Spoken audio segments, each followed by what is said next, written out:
Rommel's asparagus were 13 to 16-foot logs that were placed in the fields and meadows of Normandy to cause damage to the expected invasion of Allied military gliders and paratroopers, also known in German as Holzpfähle. The wooden defences were placed in early 1944 in coastal areas of France and Holland against airlanding infantry. Rommelspargel were named after Field Marshal Erwin Rommel, who ordered the design and usage. Rommel himself called the defensive concept Luftlandehindernis Though Rommel's forces placed more than 1 million wooden poles in fields, their effect on the invasion of Normandy was inconsequential. Later, in the French Riviera, only about 300 Allied casualties were attributed to the tactic. Rommel's asparagus refers specifically to wooden poles used against aerial invasion. The term has also been used to describe wooden logs set into the beaches of the English Channel and the Atlantic Ocean to disrupt amphibious landings of troops. These wooden defences were tested and found to be too weak to stop boats, and were largely abandoned in favour of Hembalken and other beach defences.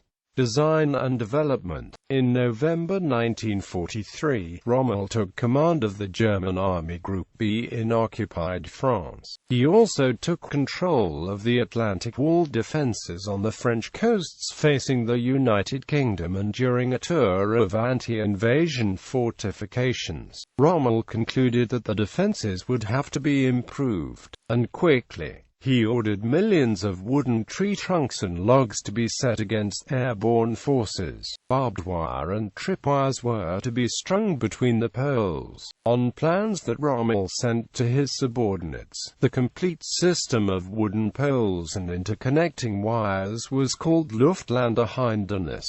Along inland fields and meadows where enemy gliders could land, Rommel specified that 6 to 12-inch diameter wooden poles were to be set into the ground with some 8 to 12 feet of the pole projecting upward. In every 0.4 square miles there would be placed approximately 1,000 such defenses. The wooden poles were to be made from tree trunks of very thick tree branches. The tops of the poles were often connected by tripwires, and every third log carried a minor hand grenade on top. Not only were tree trunks used as poles, but steel rails were put to the same purpose in some locations. Air landing obstacles were not the only tactic Rommel used against aerial invaders. Rommel ordered the flooding of some fields so that glider troops and paratroops landing in the water would drown. He ordered machine gun crews to cover the exits of fields that were bounded by bocage, tall, dense hedgerows, so that glider infantry and paratroopers would come under fire as they moved out of the landing area. The bocage hedgerows themselves were the worst hazard to safe glider landings, and caused more glider casualties than Rommelspargel. Rommel reported after an inspection tour in April 1944 that the construction of anti-paratroop obstacles has made great progress in many divisions. For example, one division alone has erected almost 300,000 stakes,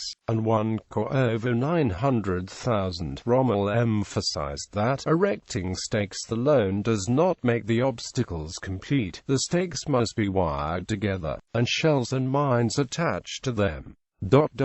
It will still be possible for tethered cattle to pasture underneath these mined obstacles. Operational history. Normandy invasion. From February 1944, Allied reconnaissance showed the growing presence of Rommelspargel in landing fields placed about 75 to 100 feet apart. Commander-in-Chief Trafford Leigh-Mallory, in charge of the Allied Expeditionary Air Force that would be conducting air operations during the invasion of Europe, studied the threat and projected glider troops taking as much as 70% casualties from all sources, primarily from the wooden poles. However, Allied leaders noticed that German planners appeared to expect airborne landings to be carried out relatively far from the beaches. In response, invasion plans concentrated most landings near the beaches where fewer fields were planted with Rommelspargel. Most of the Allied contact with Rommelspargel in Normandy was by British airborne forces. During Operation Tonga, the British airborne invasion of Normandy, airspeed horse gliders landed among the wooden poles and suffered casualties. Some gliders were wrecked near St. Mire-Église where Americans parachutists had also landed. Where encountered, British forces blew up the logs with dynamite and cleared landing fields for reinforcements. On June 6, 1944, and afterward, most of the American airborne landings in Normandy were flown into areas that were not studded with Rommelspargel. Some flights, however, came up hard against the defense.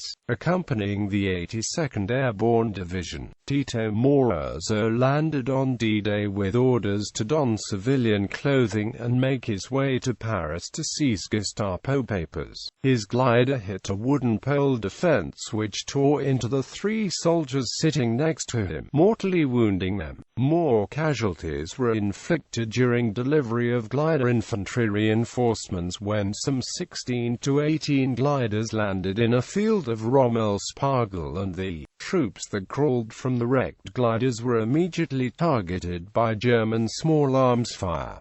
Of 250 troops landing, some 50 to 60 survived. Once Allied troops were on the ground, some German units used the Rommelspargel for defense, by cutting them down and using the logs to reinforce impromptu positions. Sturmman Karl Vassold of the 12th SS Panzer Division Hitler again described how his unit dug in under fire in a tank trench in foxholes on the road from Bern to Villers-les-Buissons, and used cut-down Rommelspargel poles to cover the positions and protect them from enemy fire. Southern France. On June 29, 1944, German General of Infantry Friedrich Wieser was put in command of the French Riviera, where it was expected that the Allies would conduct an invasion of Vichy France. Wieser ordered Rommelspargel planted in vineyards and fields from Nice to Marseille. On August 15, Allied paratroopers and gliders of General Robert T. Frederick's mixed nationality 1st Airborne Task Force landed in Operation Dragoon. One of the constituent units, the 551st Parachute Infantry Battalion, dropped on Draguignan, 26 miles from the coast. Some gliders were wrecked by Rommelspargel, but more were destroyed by other obstacles such as trees, and by gliders landing atop one another. An officer in the 551st, Major Papi Hermin, saw the damage inflicted upon the gliders by the wooden poles and concluded for himself, "I'll stick to parachutes." In total, the wooden stakes caused about 300 casualties in the 1st Airborne Task Force.